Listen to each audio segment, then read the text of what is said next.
Incharge patrolling post موجیاں سید عقیل حیدر نقوی کا اپنی team کے ہمراہ ناجائز اسلحے کے ساتھ گھومنے والوں کے خلاف crack down.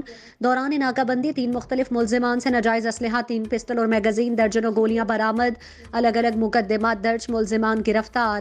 S P patrolling Waseem Dar, D S P Gujrat اور منڈی بہاؤالدین سید محمود الحسن کی زیر کمانڈ دبنگ police officer Syed Aqeel Haider Naqvi, sub inspector incharge patrolling post Mojian اور اشفاق احمد گجر ASI نے دوران ناکہ بندی ملزم جمعہ خان سے ناجائز پسٹل 30 بور بیمہ 1 عدد میگزین، 4 گولیاں، ملزم محسن علی سے ناجائز پسٹل 9mm بیمہ 1 عدد میگزین، 2 گولیاں اور ملزم محسن قاسم حسین سے ناجائز پسٹل 30 بور بیمہ 2 عدد میگزین، 34 گولیاں برآمد کر کے تھانہ ڈنگا میں تینوں ملزمان پر الگ الگ مقدمات درج کروا دیے۔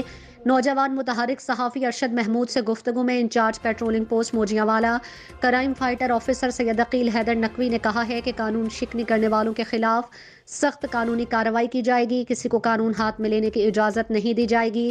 عوام الناس کے جان و مال کی حفاظت ہماری اولین ترجیح ہے۔ موجیاں پیٹرولنگ پولیس ہر وقت روڈ پر گشت میں مصروف رہتی ہے۔ ہم اپنا کام پوری ایمانداری اور فرض شناسی سے کر رہے ہیں۔ سڑکوں پر پرامن ماحول فراہم کرنا ہماری اولین ترجیح ہے۔